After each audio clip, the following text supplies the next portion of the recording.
મારી channel health હેબિટમાં આપનું સ્વાગત છે. મિત્રો, આજે હું લઈને આવ્યો છું થાઇરોઇડ કેવા કેવા વ્યક્તિઓને થઈ શકે છે, કયા કયા એવા મુખ્ય કારણો છે કે જે થાઇરોઇડની સમસ્યાના જોખમને વધારી શકે છે, થાઇરોઇડના લક્ષણો શું હોય છે, થાઇરોઇડ થાય છે તો એમનો આયુર્વેદિક ઉપચાર શું છે, અને મિત્રો જો આ ઉપચાર ચાલુ હોય તો કઈ કઈ બાબતો એવી છે અથવા તો કયા કયા પગલા ધ્યાનમાં લેવા જરૂરી છે. આ બધી જ બાબતોની જાણકારી મેળવવા માટે આજનો વિડીયો છેલ્લે સુધી જુઓ. થાઇરોઇડની સમસ્યા વ્યક્તિગત સ્વભાવ, આહાર અને જીવનશૈલી ઉપર આધાર રાખે છે. કયા કયા એવા કારણો છે કે જે થાઇરોઇડની સમસ્યાના જોખમને વધારી શકે છે? તો મિત્રો, એમાં પહેલું છે જીનેટિક પ્રભાવ. જો પરિવારમાં કોઈને પણ થાઇરોઇડની બીમારી હોય તો એને થાઇરોઇડ આવવાનો ચાન્સ વધારે છે. બીજું છે સ્ત્રીઓમાં. મિત્રો, સ્ત્રીઓમાં ગર્ભાવસ્થા દરમિયાન, માસિક બંધ થવું એટલે કે મેનોપોઝ અવસ્થા દરમિયાન અને હોર્મોનલમાં ફેરફાર થવાથી થાઇરોઇડની સમસ્યાનો વધારો જોવા મળે છે. ત્રીજું છે આયોડિનની ઉણપ. આયોડિનનું ઓછું પ્રમાણ થાઇરોઇડ ગ્રંથિની કાર્યક્ષમતા ઉપર અસર કરતું હોય છે. ચોથું છે મોટાપણું અને ખોટી આહાર શૈલી. મિત્રો, અવિનાશી ખોરાક અને વધારે ચરબીયુક્ત ખોરાકનું સેવન કરતા લોકોમાં થાઇરોઇડનું જોખમ વધારે હોય છે. પાંચમું છે માનસિક તણાવ અને અનિયમિત જીવનશૈલી. લાંબા સમય સુધી તણાવ અને અનિદ્રાથી હોર્મોનલ સમસ્યા વધી શકે છે. છઠ્ઠું છે પ્રદૂષણ. મિત્રો, ભૂમિ અને પાણીમાં રહેલા કેમિકલ્સ કે જે થાઇરોઇડ ઉપર એની પ્રતિકૂળ અસર થાય છે. મિત્રો, હવે આપણે જોઈએ થાઇરોઇડના લક્ષણો. પણ એના પહેલા થાઇરોઇડ બે પ્રકારના હોય છે મિત્રો, હાઇપરથાઇરોઇડિઝમ અને હાઇપોથાઇરોઇડિઝમ. હાઇપોથાઇરોઇડિઝમ એટલે થાઇરોઇડ હોર્મોનનું પ્રમાણ ઓછું થવું શરીરમાં, જેને આપણે હાઇપોથાઇરોઇડિઝમ કહીએ છીએ, અને થાઇરોઇડ હોર્મોનનું પ્રમાણ વધવું, જેને આપણે હાઇપરથાઇરોઇડિઝમ તરીકે ઓળખીએ છીએ. તો પહેલા મિત્રો આપણે જોઈએ કે હાઇપોથાઇરોઇડિઝમના લક્ષણો શું છે.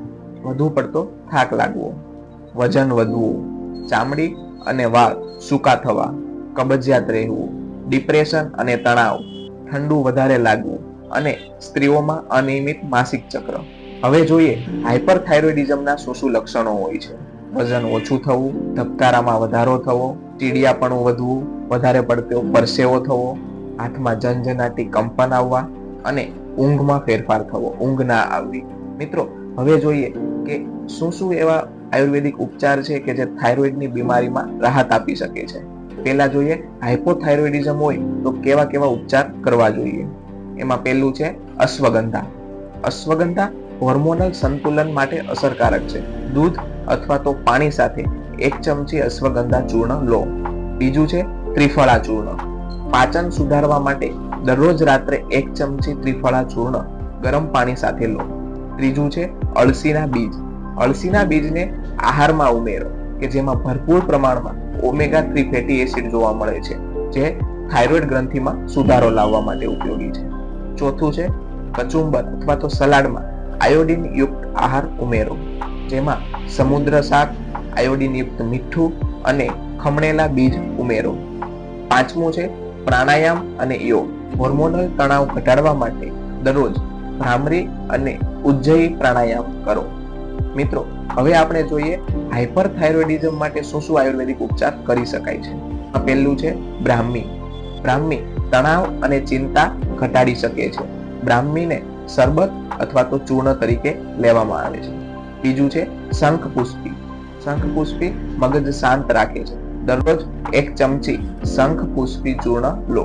ત્રીજું છે શીતળ રણચો, જે થાઇરોઇડને ઠંડક આપે છે. શીતળનું કડું પીવાનું ચાલુ રાખો. ચોથું છે મુસલી અને ગાંઠોનું પાણી, જે પિત્ત દોષને શાંત કરે છે. મુસલીનો કાઢો પીવો. પાંચમું છે યોગાસન, શીર્ષાસન અને સર્વાંગાસન, જે થાઇરોઇડ માટે શ્રેષ્ઠ છે. મિત્રો, આપણે ઉપચાર તો લઈ રહ્યા છીએ, પણ સાથે શું તકેદારી રાખવી જોઈએ, જે આપણે વિગતવાર સમજીએ. એમાં પહેલું છે આહાર સંશોધન, જેમાં આયોડિન યુક્ત ખોરાક, ઓમેગા 3 ફેટી એસિડ, તાજા શાકભાજી અને ફળો લો.